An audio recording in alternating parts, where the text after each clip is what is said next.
if you follow these 3 calisthenics laws properly, you're gonna be making progress every single week in your training, and now I'm gonna show you exactly how to do it.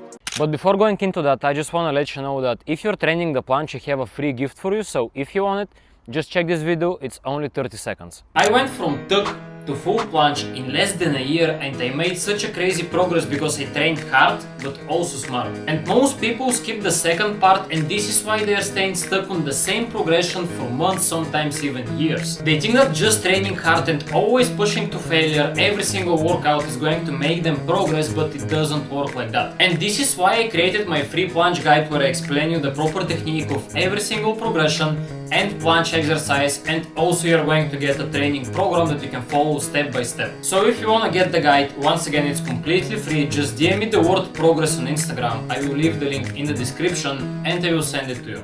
Okay, so the first and most important law that we are going to discuss today is specificity. This is the most important law that we need to follow if we actually want to make progress in calisthenics and basically in any other sport, not just in calisthenics. It's just how training works. And a lot of people are getting this one wrong. And for example, probably most of you want to learn skills like planche, handstands, front levers and stuff like that. And you just think that if you're going to just get stronger, if you're just going to increase your strength, maybe you're going to train weighted calisthenics, maybe you're just going to train like, you know, endurance style of training, sets and reps, a lot of pull-ups, dips and so on. And yes, of course, you're going to get stronger, but this has nothing to do with the skills, with the actual goal that you have. And it's not specific enough. So you might be thinking that, oh, if I'm going to be able to do, I don't know, 50 dips, 60 dips, or even more than that, you're magically going to unlock the planche. But unfortunately, it's never going to happen. And trust me, when I was younger, when I was, you know, not training, but I was trying some skills, okay? Probably going to put some videos here, like I was trying the planche, I was, you know, doing straddle planche with all full form. And I just thought that, okay, well, I need to get stronger, I need to do weighted calisthenics, I need to do more reps, but this is never going to help you, okay? Of course, you can do basics to a certain degree, but then it's just not going to have the same carryover to the actual skill that you want. So, specificity, it means do what you want to be good at. Okay, if you want to be good at skills, train skills. If you want the planche, train specifically for the planche with specific exercises and actually do the things that are going to help you unlock this skill. Okay, because again, just doing more dips, it's not actually going to work for you. Then, as you can see here, specific exercises. So you want to structure your training in a way which is going to be specific to your goals. This is why we actually need, you know, to follow a proper structure based on your level, based on your goals, and you actually need to track your progress, because if you're going to just go to the calisthenics park and just do some random stuff, you're not really going to make progress. If you're just going to do basics and you actually want to get better at the skills, you're never going to get better at the skills, obviously. And finally, we have accessories still specific to the goal. This means that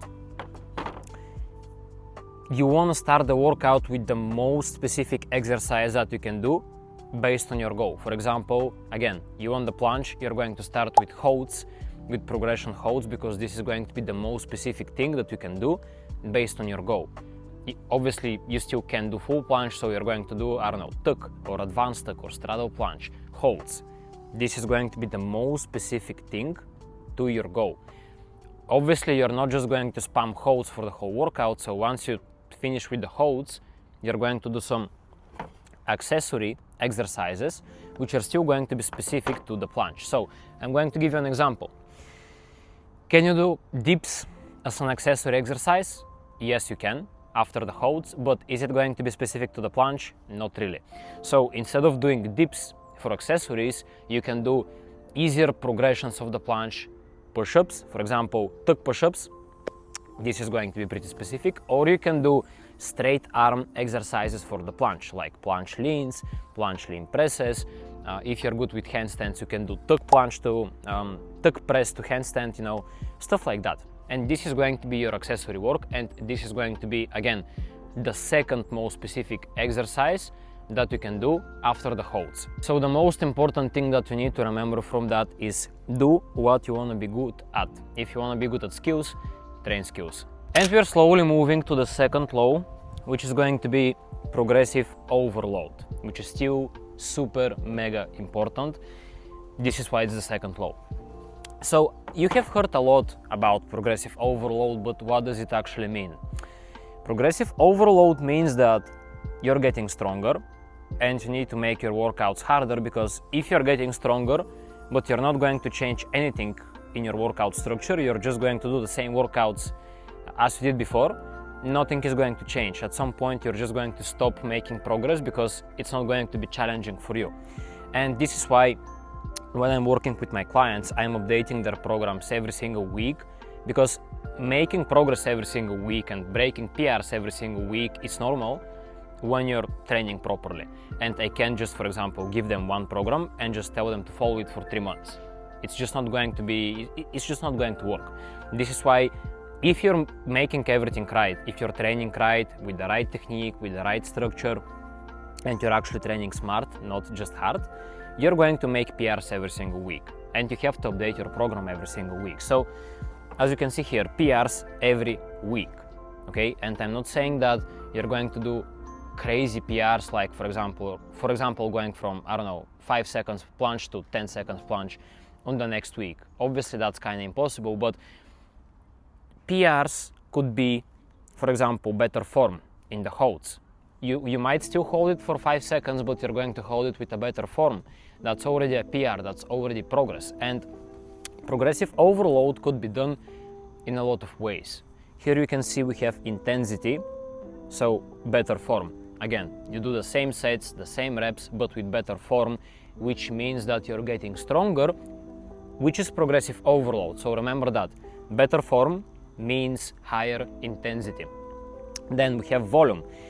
You might have the same form, maybe your form is not going to improve, but you might do more hold time. You might hold the planche for 7 seconds instead of 5, which is again progressive overload. You're holding it for longer.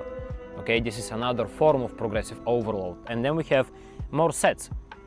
For example, we can do 5 sets instead of 4. And this overall is still going to be more volume than the previous week. So again, you're doing more. This is progressive overload. And the thing here is that you need to know at what point in your journey you are right now, and on which thing of all of these options you have to focus on, because obviously you can't progress in your form, progress in intensity, in volume, in frequency all at the same time. Okay, you're just going to burn yourself out. So this is why working with a coach is so important, because he's going to look at your level now and he's going to know what you should be focusing on in order to actually have a proper progressive overload and make progress consistently and safely without injuries. So once again, you can't focus on all of these ways of progressive overload at the same time, and you need to do it smart based on where you are right now in your journey. And finally, we have frequency, which means just more workouts more often. For example, you can go from 3 workouts a week to 4 workouts a week, or from 2 to 3, which is still progressive overload. You have more workouts, you have more volume, more sets, more reps, and this is again progressive overload. And finally, less RPE. So RPE means rate of perceived exertion, basically how hard the set feels. For example, if you can hold the planche for 5 seconds and this feels like it's your max, like max hold, you can't hold it anymore, and next week you're going to hold with the same form, the same movement, you're holding the planche for 5 seconds, but now it doesn't feel like your max, it feels like, I don't know, 7 out of 10 intensity. It means that it's easier for you, it means that you are getting stronger, and it means that you can push harder for the next week. So the most important thing that you have to remember is, if you want to get stronger consistently, if you want to do PRs every single week, you have to progressively overload your workouts step by step. And once again, one thing at a time. You can't at the same time make progress in form, in reps, and in everything. Like, it's impossible, so you need to do it smart and step by step. And we're slowly but surely moving to the third law, which is going to be proper technique. So you need to understand that when it comes to calisthenics, and especially calisthenic skills, there is a lot of technique. Of course, we have to be strong for the skills, but it's not just about strength, because you can take a guy who is, for example, super strong at weighted calisthenics, at dips, pull-ups and stuff like that, but if he has never trained for the skills, for planche, for front lever, anything else, like probably he's not going to do it. Because we have to respect the law of specificity, the thing that we have discussed in the beginning. So it is very important to do everything with the right technique, or at least knowing what is the right technique. Because if you're going to start training for a certain skill with a bad form or with the wrong activations, you're going to create a lot of bad habits that are going to be hard to fix in the future. And you want to do everything right from the beginning so that you can actually save time and progress faster. Now, let's talk a little bit more about bad form versus wrong activations, because there is a big difference. So bad form means that you have the right activations, but you're breaking the lever at some point. For example, a piked straddle planche, I'm going to put a video here. You can do a piked straddle planche with a bad form, but with proper activations. And activations, what is actually activations? Well, these are the most important technique cues that you need to do when you're doing a certain skill. In the planche, it's going to be locked elbows, deep pressed shoulders, and protracted scapula and squeezed core inside, okay? You're focusing on these things, but you can break the lever with the legs a little bit. This is your upper body, these are your legs. So your legs are going to be pointed down, but the upper body stays the same. This is bad form, because you're not completely horizontal. This is bad form with the right activations. But if you're going to bend your elbows, if your scapula is not going to be protracted, but it's going to be retracted, this is not a bad form, this is wrong activations, which is going to make you create wrong habits that in the future are going to be very hard to fix. And when it comes to doing planche presses, push-ups and stuff like that, it's going to be extremely hard for you to actually learn the right form. So make sure that, like, you can use bad form sometimes, it's fine, especially when you're moving to a new progression, when you're learning something new skill and stuff like that. But never do it with wrong activations, because this is going to suck, okay? It's going to be hard in the future to relearn the skill with the right form. Now, avoiding bad habits. This is what we want to do here. We want to focus on the right activations, on the right technique, and do everything right from the beginning so that you don't waste your time in the future. And finally, have the right intentions, okay? When you're doing a certain skill, even if you're still not able to do it with a clean form, you should know how it should be, okay? For example, when you're doing handstand push-ups, okay? You need to know that when you're doing handstand push-ups, you're leaning a little bit forward with your head when you're going down, and your legs are going a little bit backwards. Again, probably going to put a video here so that you can see what I'm talking about. But even if you still can't do it with the perfect form, you should know in your head how it should look like. You should have this intention of trying to do this form. Because if you're going to do the skill without any idea how it should look like, how it should feel like, what are the activations, what is a bad form of that skill, what is a good form of this skill, like, if you have no idea, you're just going to be stuck, okay? Probably, like, the chance of you getting it right, it's like 1 out of 10, even if not even lower, which is kind of low, and you don't really want to do that. So you should always know what is the right form and focus on that. And even if you still can't do it with the right form, you should have the intention to try to do it with the right form. So basically, these are the 3 most important laws that you must follow if you want to make progress in calisthenics consistently. And once again, I'm reminding you for the free planche guide that I have on Instagram. Just DM me the word progress on Instagram and I'm going to send it to you.